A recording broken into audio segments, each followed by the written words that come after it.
Welcome back, everyone. We're diving into something pretty special today. We're going to be taking excerpts from the workbook that goes along with The Whole Brain Child. You know, the one by Daniel J. Siegel and Tina Payne Bryson. Oh, yeah, I love that book. Yeah, it's packed with exercises, things you can actually do to use the book's ideas in your own family. Right. And that's what we're all about here, helping you move past just getting through the day with your kids. We want to help you understand their brains better so you can help them build resilience and, just thrive. The thing that really struck me about the workbook is how it flips the script on challenging moments. Like Mhm. instead of just trying to make it through a tantrum, it encourages you to see those moments as chances for growth. Yeah, it's like, okay, things are tough right now, but what can we learn from this? Exactly. And even better, how can we use this to teach our kids something valuable? Right. So it's not about being the perfect parent all the time. No way. It's more like using every moment, even the hard ones, to help our kids develop. And for kids to develop well, the workbook really emphasizes that all parts of the brain need to be working together. Like there needs to be integration. And one of the biggest areas where that integration needs to happen is between the left and right sides of the brain. Absolutely. When a child is having a tough time managing their big emotions, it often means their right brain is kind of taking over. Mm, That's the emotional nonverbal side. makes sense. The workbook calls this an emotional tsunami. Mm. And let me tell you, it can feel pretty overwhelming for everyone involved. So basically, what we might see as a kid just misbehaving might actually be a sign that they're not regulating their emotions well. Exactly. They're not giving you a hard time, they're having a hard time. Right. And that shift in thinking can make a world of difference in how we respond. Which brings us to the connect and redirect strategy. Oh, that's a good one. Yeah, it's a tool for getting through those tough emotional moments. But it's also a way to help kids really thrive, not just survive. Okay, I like that. So let's break it down. Step one is connect with the right. What does that look like in practice? Well, imagine how you feel when you're upset. You probably don't want someone telling you to just calm down, right? No, not at all. Our kids need the same thing from us.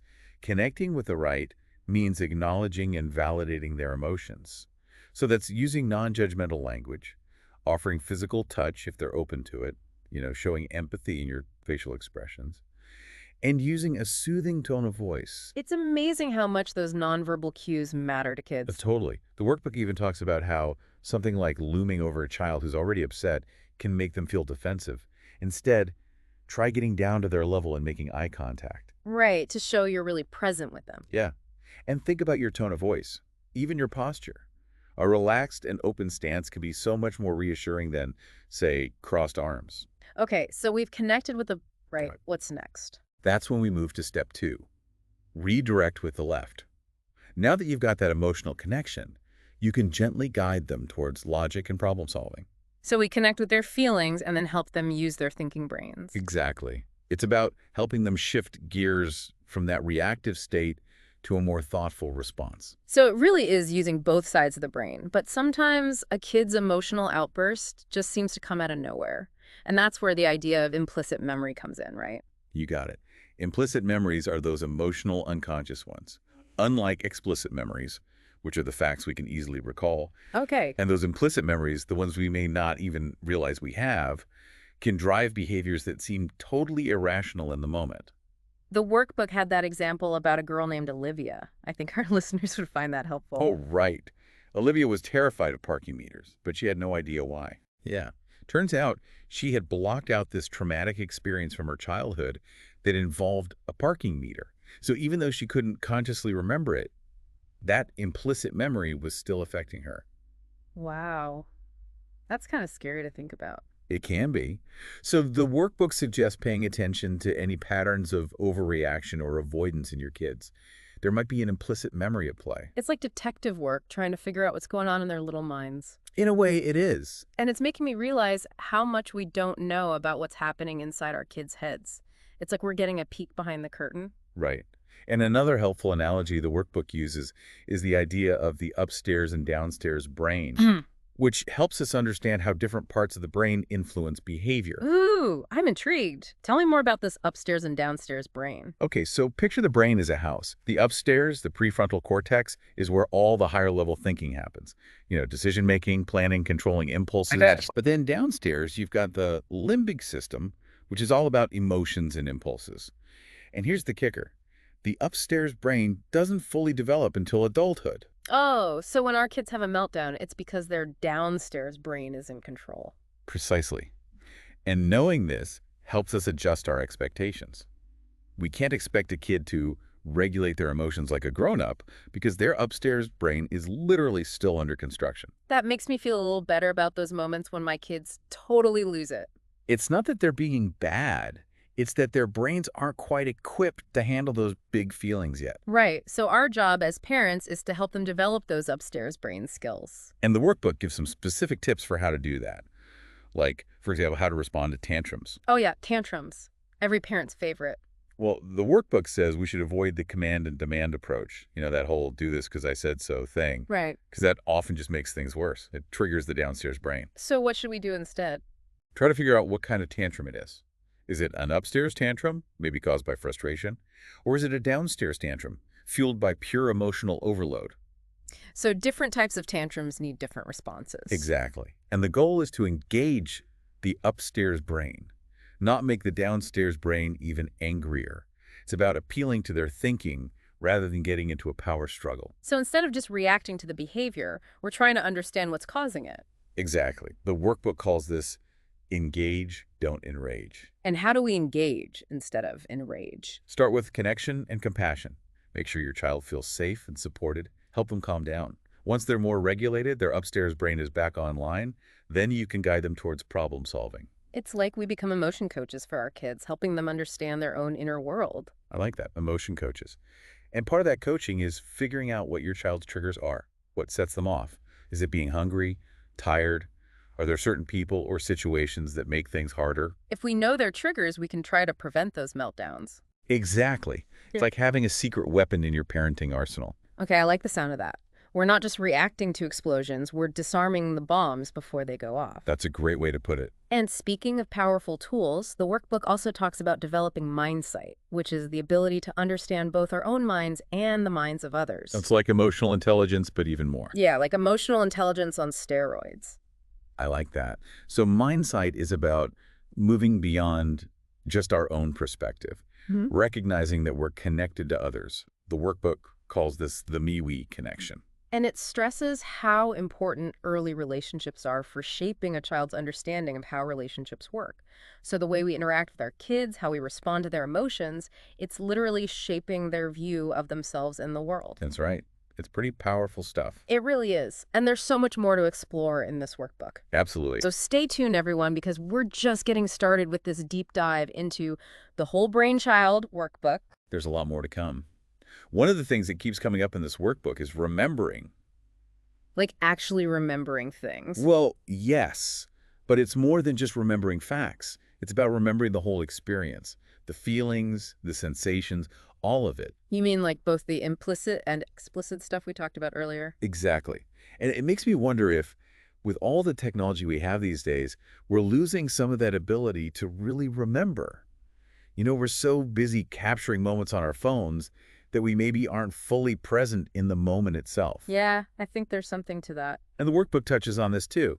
It encourages parents to be intentional about creating what it calls memory talk with their kids. So what does that look like? It could be asking them specific questions about their day, or establishing rituals around remembering things, even making memory books together. Oh, I love that idea. Like a memory jar where you write down special moments and then read them together later. Yeah, exactly. Uh-huh. It's a fun way to strengthen those memory muscles and create lasting memories as a family. Okay, so fun and games, I get that. But why is remembering so important in the bigger picture? Well, think of the hippocampus, the part of the brain that handles memory, as a kind of search engine. When we encounter something new, our brain tries to find similar memories to help us make sense of it. So if a child's only memory of trying a new food is a negative one, they might be hesitant to try it again. Exactly. But if we help them build up a collection of memories, good and bad, they'll have a more balanced view. It's like helping them fill in the missing pieces of their experience puzzle. I like that. And that's where having strong memory muscles comes in handy. This whole concept of memory is really fascinating. It is, isn't it? And it's making me realize how important it is to help our kids create positive memories, especially around things they might find challenging. That's so true. And it ties back into what we were discussing about mindsight. Right, that ability to understand our own minds and the minds of others. Exactly. The more we understand our own experiences, including our memories, the better we can understand the experiences of others. Okay, that makes sense. I'm seeing the connection. The workbook also talks about the wheel of awareness as a tool for developing mindsight. Can you break that down for us?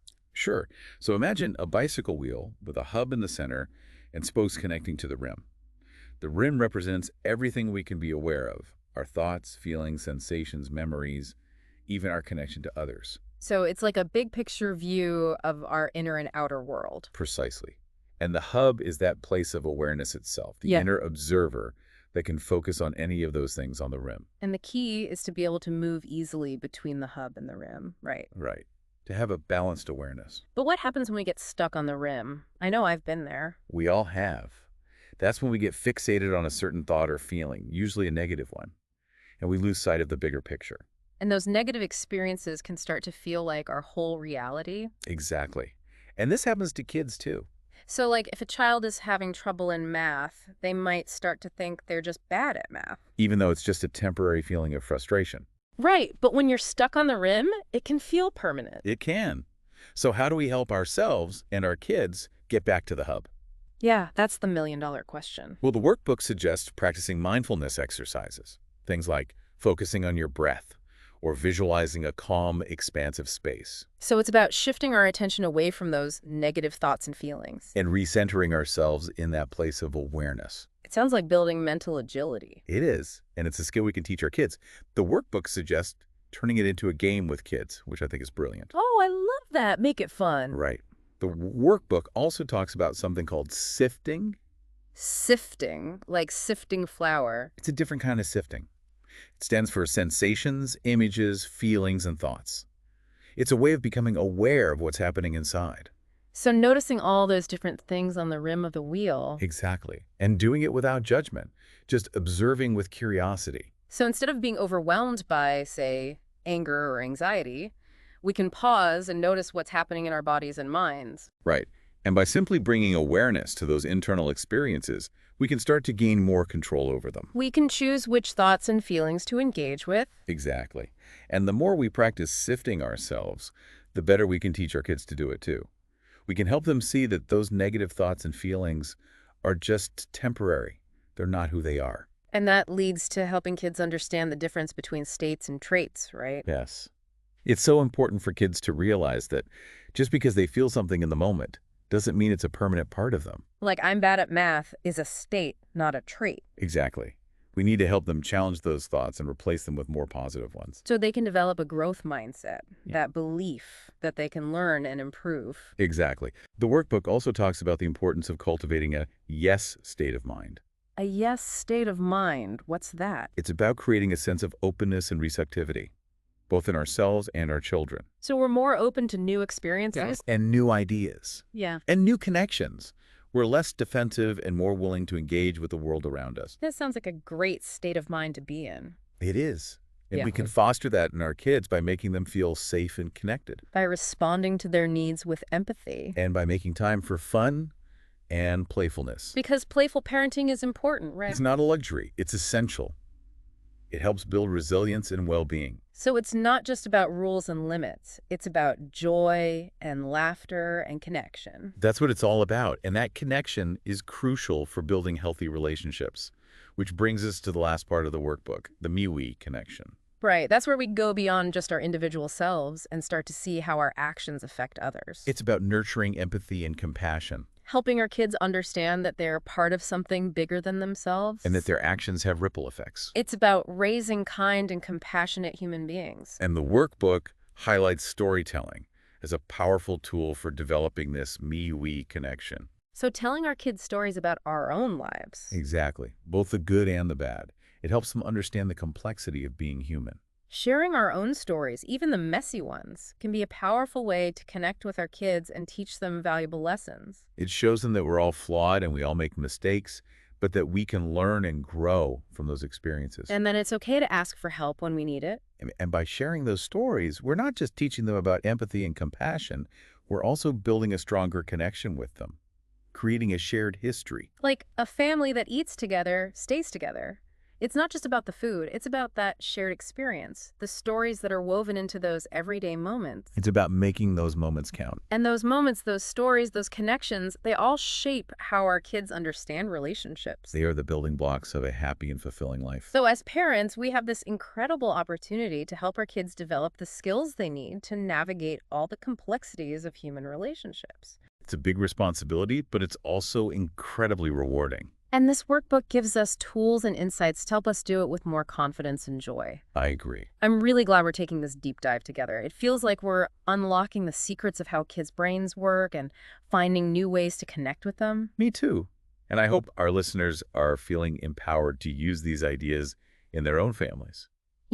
As we wrap up our deep dive into this workbook, one exercise really jumped out at me. It's the one about making a memory board, where you create a visual representation of your memories. Oh yeah, the memory board. It's such a cool idea. It is. It's like you're taking all those little bits and pieces of a past experience, the sensations, the images, the feelings, and putting them together like a puzzle. It's a way to see the bigger picture of a memory. And the process of making that visual timeline can be really powerful. You can literally see how those past experiences have shaped you. The workbook even suggests doing this with kids, especially if they've gone through something difficult. That makes sense. It gives them a way to express those memories without having to talk about them right away. Exactly. They can work through it at their own pace. I like that a lot. It gives them a sense of control. Speaking of control, the workbook also has this technique called the remote of the mind. Oh, that's a good one. It's so simple but effective. So how does it work?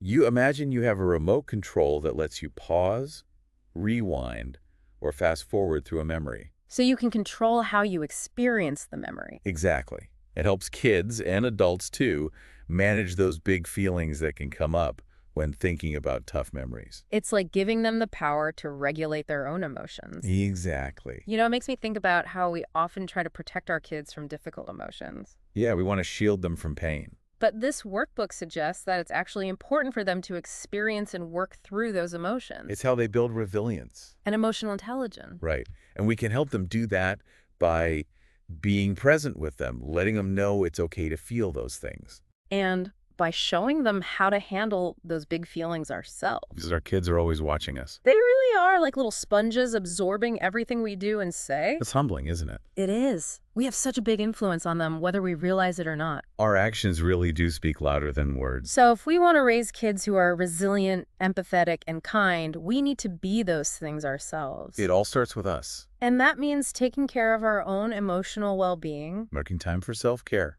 And working on our own mindset skills. Because you can't pour from an empty cup. We need to fill ourselves up with compassion and mindfulness so we can share that with our kids. I love that. This whole deep dive has been so eye-opening. I feel like I have a totally new perspective on parenting. Me too. It's not about being perfect. It's about growing and learning along with our kids. And knowing that even those tough moments can be chances for connection. And growth? Exactly. Every interaction, every experience is a chance to teach and learn. We encourage everyone listening to check out this workbook. See how these ideas can work for you. And remember, parenting is a journey. There will be ups and downs. But if we focus on connection and mindfulness, we can create a more joyful experience for ourselves and our children. Those are some wise words to end on. Thanks for joining us on this deep dive, everyone, and we'll catch you next time for another fascinating exploration.